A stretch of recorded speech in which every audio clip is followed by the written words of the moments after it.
ETF index mutual funds నేర్చుకుని stock మార్కెట్లో రాణించాలనుకుంటున్నారా? వెంటనే ఈ నెంబర్కి కాల్ చేయండి. అమ్మ, ప్రాణం పోయాల్సిన డాక్టర్, ఒక తల్లిలాగా చూడాల్సిన నర్సులు ఈ మధ్య వాళ్ళే చంపేస్తున్నారు. అవునండి. నిజంగా అంటే అందరిని అనట్లేదమ్మో, ప్రతిసారి అదే చెప్తున్నాం. ఏంటంటే డాక్టరే వాళ్ళ భార్యను పాపం అనారోగ్య సమస్యని అది చంపడం బాధాకరం. నెక్స్ట్ చూస్తే మేల్ నర్సు సార్కి డిస్టర్బ్ చేస్తున్నారు అనేసి అంతమందిని చంపడం అది ఇంకా దారుణం. చాలా మందిని చంపేశాడు ఒక్కసారి. నిజంగా ప్రాణం పోసి చూడాల్సిన వాళ్ళే ఇలా ప్రాణం తీస్తే అసలు ఏంటమ్మా, నిజంగా మనం ప్రతిసారి అనుకుంటున్నాం మానవత్వం అనేది నిజంగా ప్రతి సెకండ్ అంతరించిపోతూనే కనిపిస్తుంది. అంతే. అంటే మనం అంటామండి, వైద్యో నారాయణో హరి అని. డాక్టర్ అంటే ఒక మనిషిని ఒక ప్రాణం పోసేవాడు. సో మనం ఒక డాక్టర్ అనగానే అతన్ని ఒక భగవంతుడిలాగా చూస్తాం, దండం పెడతాము. పెట్టి అంటే మనల్ని రక్షిస్తాడని, పోయే ప్రాణాన్ని నిలబెడతాడని. ఏ అనారోగ్య సమస్యలు ఉన్నా మనం ఒక హాస్పిటల్కి వెళ్తే ఏ హోప్తో వెళ్తామంటే బయటికి బాగా వస్తాము. ఒక డాక్టర్ దగ్గరికి వెళ్తే మళ్ళీ మన అనారోగ్య సమస్యలు నయమైపోతాయని డాక్టర్ అనగానే నేనైతే డాక్టర్ వృద్ధికి చాలా గౌరవం ఇస్తాను. నమ్మకం వస్తుంది, మన ప్రాణాలతో ఉంటామనేసి అలాంటి డాక్టర్లు కూడా ఉన్నారు. డాక్టర్ అవ్వడం అనేది చాలా కష్టంతో కూడుకున్న పని ఉంది. అది మామూలు చదువులాగా కాదు. ఒక డాక్టర్ అవ్వాలి అంటే వాళ్ళు 24 గంటల్లో దాదాపు 22 గంటలు వాళ్ళు చదువుకుంటారు, ఎంతో కష్టపడతారు. అంటే వాళ్ళు మామూలు లైఫ్ కూడా వదిలేస్తారు కొన్ని రోజులు.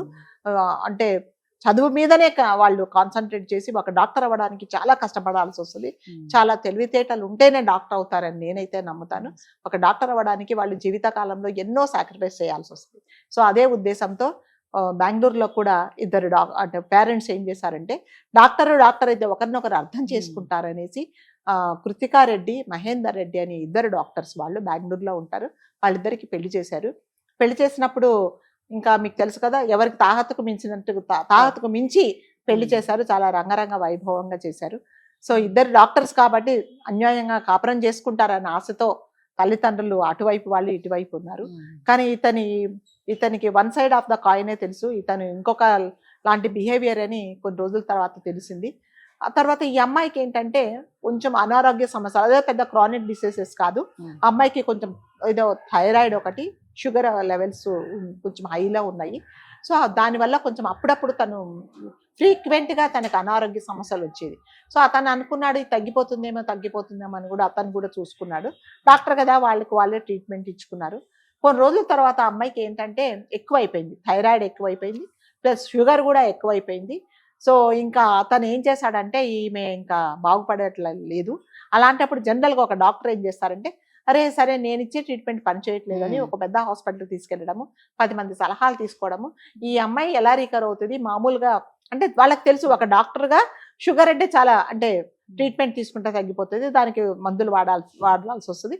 అట్లా థైరాయిడ్ కూడా మందులు ఉన్నాయి. ఇది పెద్ద సమస్య కాదు, పెద్ద డిసీజెస్ వచ్చిన వాళ్ళే ట్రీట్మెంట్ తీసుకొని బాగుపడుతున్నారు. సో ఇది పెద్ద సమస్య కాదు అని అనుకోలేదు అతను.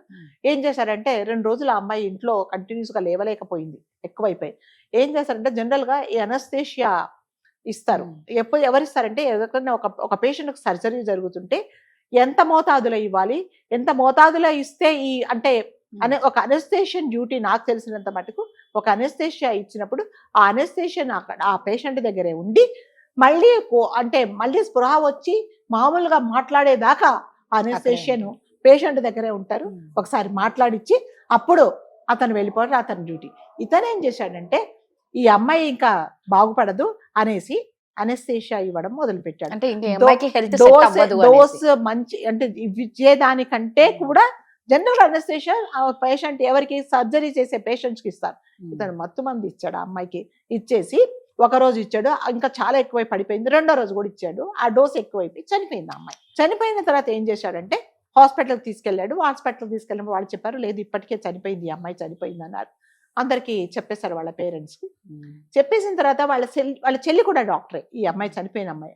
ఆ అమ్మాయికి డౌట్ వచ్చి ఏం చేస్తుందంటే, కంపల్సరీగా పోస్ట్ మార్టం చేయించాలని చెప్పింది. పోస్ట్ మార్టంలో తెలిసింది ఏంటంటే, మోతాదుకు మించి ఇతను అనస్థేషియా ఇచ్చాడు కాబట్టి ఈమె చనిపోయింది అని చెప్పారు.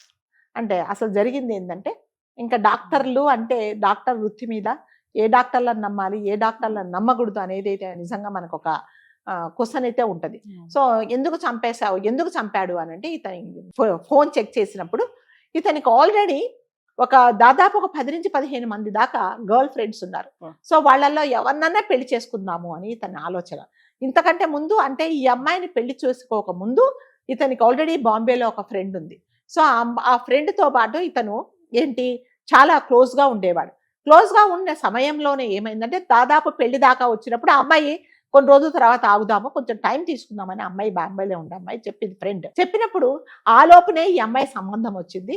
సరే ఈమె కూడా ఒక డాక్టర్ కదా అని చెప్పేసి పెళ్లి చేసుకున్నాడు. తర్వాత పెళ్లి చేసుకో ముందు ఏం చేశాడంటే ఎంత కన్నింగ్ ఫెలో అంటే వీళ్ళ ఫాదర్ తో ఫోన్ చేయించాడు ఆ అమ్మాయికి, బాంబేలో అమ్మాయికి. మా అబ్బాయి చనిపోయాడు లేడు అని చెప్పేసి చేయించాడు. ఎవరు? ఈ అబ్బాయి వాళ్ళ తండ్రి బాంబేలో ఉండే అమ్మాయికి చెప్పాడు. చనిపోయాడా అని చెప్పేసి పాపం ఆమె కూడా వదిలేసింది. తర్వాత ఏం చేశాడంటే ఈ అమ్మాయిని చంపిన తర్వాత మళ్ళీ ఫోన్ చేశాడు అతని ఆ అమ్మాయికి చేసి, ఇట్లా నేను నీకోసమే బతికొచ్చాను కాబట్టి నేను చనిపోలేదు, నేను మళ్ళీ నీకోసమే పుట్టాను, సో మన ఇద్దరం పెళ్లి చేసుకుందాము, నా భార్య ఇప్పుడు లేదు, ఆమె చనిపోయింది అని చెప్పాడు. ఈమెకేం అర్థం కాలేదు, చనిపోవడం ఏంటి, మళ్ళీ బతకడం ఏంటి, నా కోసం రావడం ఏంటి, వాళ్ళ భార్య చనిపోవడం ఏంటి అనేసి ఆ అమ్మాయి ఏం చేస్తుంటే అతన్ని బ్లాక్ లిస్ట్ లో చేసేసింది. అతని అంటే ఆమెకు ఇతనితో ఫ్రెండ్షిప్ చేయడం కానీ, ఇతనితో కలిసి ఉండడం కానీ, ఇతనికి పెళ్లి చేసుకోవడం కానీ ఆమెకి ఇష్టం లేదు కాబట్టి అతన్ని పక్కన పెట్టేసింది. సో ఇప్పుడు ఏంటంటే అతనికి ఎవరూ లేరు, ఏం చేయాలి అర్థం అంటే ఆమెకు ఒక మెసేజ్ ఇచ్చాడు, చంపేశాను, నీ కోసమే చంపేశానని. డాక్టర్ కదండి, డాక్టర్ అంటే మనం ఏం చేస్తాం, నేను ఇదివరకు చెప్పినట్టుగా నమ్ముతాం. ఒక డాక్టర్గా ఆమెకు వచ్చిన సమస్య, ఆరోగ్య సమస్య చాలా చిన్నది, సో ఇది తగ్గించుకోవచ్చు అనేది లేకుండా, ఎందుకంటే అతనికి బయట తిరిగిళ్ళు ఉన్నాయి, ఈమెను ఎట్లాగైనా వదిలించుకోవాలనుకున్నాడు, రావాల్సినదే కట్న కానుకలన్నీ తీసుకున్నాడు, తర్వాత ఈమెను ఎట్లాగైనా వదిలించుకోవాలనుకొని ఈ పని చేశాడు. మరి డాక్టర్లు అంటే మనం ఏం నమ్మాలి, ఎవరిని నమ్మాలి? సో డాక్టర్లు అంటే మరి అందరి డాక్టర్లు అన్నట్లేదండి. నేను ఇది వరకు చెప్పినట్టుగా డాక్టర్లకు మనం దండం పెట్టాల్సిన పాపం ఇలాంటి డాక్టర్ల వల్ల నిజంగా చాలా అంటే బాధ్యతగా ఉండి వాళ్ళ ఫ్యామిలీని కూడా సాక్రిఫైస్ చేసి పేషెంట్ల కోసమే అర్ధరాత్రి అయినా పరిగెత్తుకొని వచ్చి చూసే డాక్టర్లు చాలా మంది ఉన్నారు. నాకు కూడా చాలా మంది తెలుసు, ఎందుకంటే మా ఫ్యామిలీలో కూడా చాలా మంది డాక్టర్స్ ఉన్నారు. ఇలాంటి డాక్టర్స్ ఎవరు? ఒక నర్సు కూడా అలాగే చేశాడు కదా. సో జర్మనీలో అట్లాగే ఒక మేల్ నర్స్, సో ఆ మేల్ నర్సు ఒక వార్డ్ లో అతనికి అతను ఏంటంటే కొంచెం పెద్ద వయసు ఉండే వాళ్ళందరినీ చూసుకోవాల్సిన బాధ్యత అనేది అతనికి ఆ డ్యూటీ. అతను ఏం చేశాడంటే ఈ పెద్దవాళ్ళు, మీకు తెలుసు కదా, కొంచెం పెద్దవాళ్ళు అయితే రాత్రిపూట సరిగ్గా నిద్ర పట్టదు, హాస్పిటల్లో ఉన్నారంటే వాళ్ళకి ఎన్నో ఆరోగ్య సమస్యలు వస్తాయి, ఇతను డిస్టర్బ్ అవుతుందంట. డిస్టర్బ్ అవుతుందని ప్రతి ఒక్క పేషెంట్ కి దాదాపు 10-15 మందికి మత్తు మంది ఎక్కించేసి చంపేశాడు. డాక్టర్ అంటేనే పేషెంట్స్ అంటారు.